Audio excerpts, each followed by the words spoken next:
नमस्ते साथियों, मैं सोनू आर्य और आप देख रहे हैं बोल हिंदुस्तान आवाज़ दिल से। किसान आंदोलन की कवरेज करते करते काफ़ी लंबा समय हमें हो गया।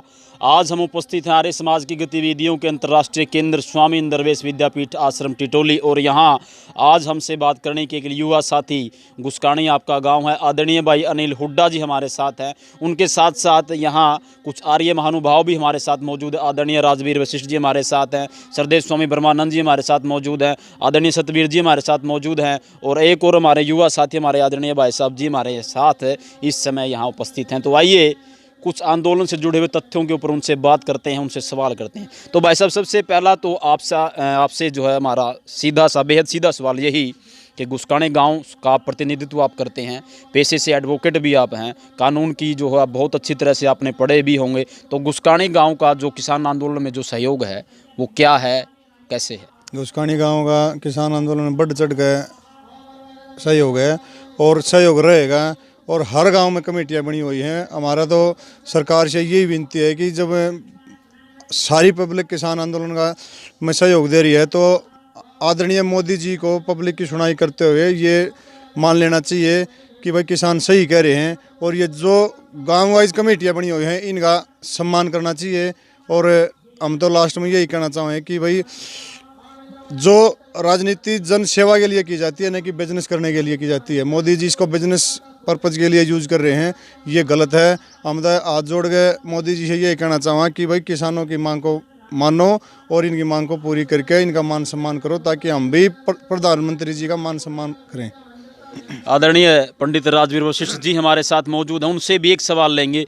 आर्य जी, आपसे हमारा जो है एक सवाल यही कि जो किसान संगठन उनका साफ तौर पर यह कहना कि बातचीत के लिए जो सरकार को पहल करनी चाहिए, सरकार का दायित्व भी बनता है, क्योंकि हमने वोट देकर के सरकार को बनाया इसलिए कि वो किसानों की समस्याओं को सुने, युवाओं की समस्याओं को सुने, प्रत्येक व्यक्ति की बात को सुने। परंतु सरकार तो चुनाव लड़ने में बिजी है, सरकार को तो किसानों की कोई सूद ही नहीं है। अंत में निष्कर्ष निकलेगा कैसे फिर?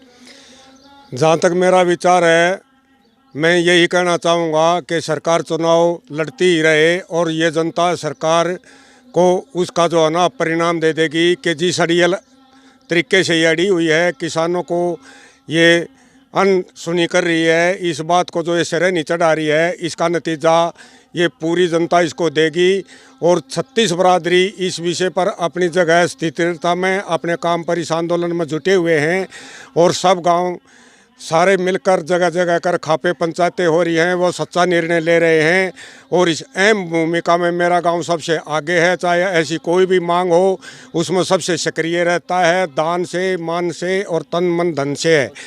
और मैं ये भी कहना चाहूँगा कि मतलब जो है ना, निमंत्रण सरकार ने स्वीकार करना चाहिए। जो पहले निमंत्रण दिए जिसका कोई नतीजा नहीं निकला, वो इन किसानों को मतलब अनसुनी जो कर रही है, अनदेखी कर रही है, उसका ये जनता उसको आने वाले समय पर अच्छे ढंग से जवाब देगी। और इसने मतलब जो है ना, किसान ही देश का मतलब अन्नदाता है, किसान ही निर्माता है। किसान आज अपनी फसल को बर्बाद कर रहा है, इसका जो है ना सरकार ने भुगतान मतलब जो है ना करना पड़ेगा। और हर आदमी की जिम्मेवारी बनती है कि राजा की जिम्मेवारी बनती है कि हर जनता का ध्यान रखे, लेकिन ये अनदेखी कर रहा है, पाखंडों पर ज़्यादा विश्वास रखता है, परमात्मा को शायद नहीं मानता, जगह जगह धोख नाले और इस तरह के पाखंडों में घुसा हुआ है और अपनी वाई पर लुटा हुआ है। बड़ी बड़ी कंपनियों से जो सौदा है ये इसका सही नहीं है ये। अच्छा, आदरणीय सतवीर जी हमारे साथ मौजूद, उनसे भी एक सवाल लेंगे। सतवीर जी, आपसे जो है मेरा सीधा सीधा सवाल ये है कि कहीं ऐसा तो नहीं होगा, आज अगर बात करें तो लगभग 90 दिनों से ज़्यादा, लगभग 98 दिन आज हो गए आंदोलन को चलते चलते, कहीं ऐसा तो नहीं होगा कि लोग बैठे बैठे थक जाएंगे, सरकार तो कोई सुध लेगी नहीं और आंदोलन अपने आप ख़त्म हो जाएगा? क्या लगता है आपको?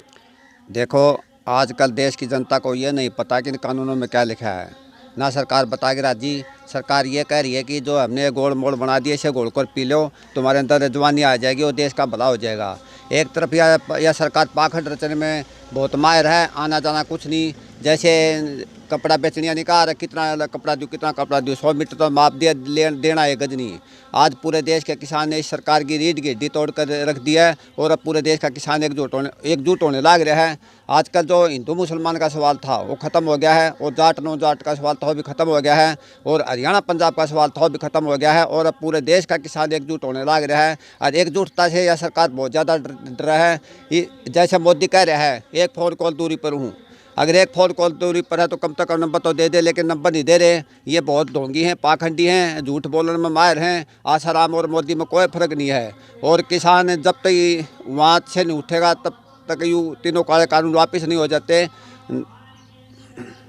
अच्छा, चलते चलते एक सवाल और आदरणीय भाई साहब अनिल हुड्डा जी से ले लेते हैं। भाई साहब, अगर आपकी बात करें तो सामाजिक कार्यों में, गतिविधियों में आपका चढ़ बढ़ करके भाग लेता है, आप दान भी देते हैं, अनेक युवा संगठनों को आप प्रोत्साहित भी करते रहते हैं। आगामी जो रणनीतियाँ होंगी आपकी तरफ से, आपके संगठन की तरफ से, वो किसान आंदोलन में क्या होंगी? हमारी तो ये रणनीति होगी कि हम बढ़ चढ़ के किसान आंदोलन में भाग लेंगे, और जो हमारे गांव और गुआंढ में जो सहयोग किसान आंदोलन का मिल रहा है उसको बढ़ा चढ़ा के हम प्रस्तुत करेंगे, और थकने वाले नहीं है किसान। वहाँ सरकार का पूरा जोर से विरोध करेंगे। अच्छा, अगर चुनाव की अगर बात करें, वर्तमान में एक बहुत बड़ी चीज़ है, जनता के हाथ में सबसे बड़ी ताकत होती चुनाव की। जब चुनाव का दौर आता तब जो है जितने भी नेता होते हैं सब लोग मतलब लोगों के पीछे दौड़ लगाते हैं। 5 साल में एक बार वो समय आता जब नेता जनता के पीछे दौड़ते हैं, परंतु उसके बाद यानी कि 5 साल के बाद जनता नेताओं के पीछे दौड़ती है। तो वो समय जब आएगा तो आपको क्या लगता है लोग क्या रिएक्शन देंगे और क्या करना चाहिए लोगों को? वो तो रिएक्शन बाद की बात है। अब देख लो ना, कोई राजनेता घर से निकलता हो तो कोई भी निकलता हो तो एक को भी नहीं निकलने देगी। पब्लिक इतनी गुस्सा हो रही है क्योंकि सरकार जो है तानाशाही रवैया अपना रही है, और पब्लिक तानाशाही नहीं सहन करेगी। ये तो सरकार को मानना ही पड़ेगा। ये सोच रहे कि किसान भाग जाएं, किसान भागने वाले नहीं हैं। डट कर रहेंगे, किसान डटे हुए हैं और पूरा सहयोग देंगे। और उन्होंने मोदी से ही मतलब नहीं है, उन्होंने अपनी मांग मंगवाने से मतलब है सिर्फ।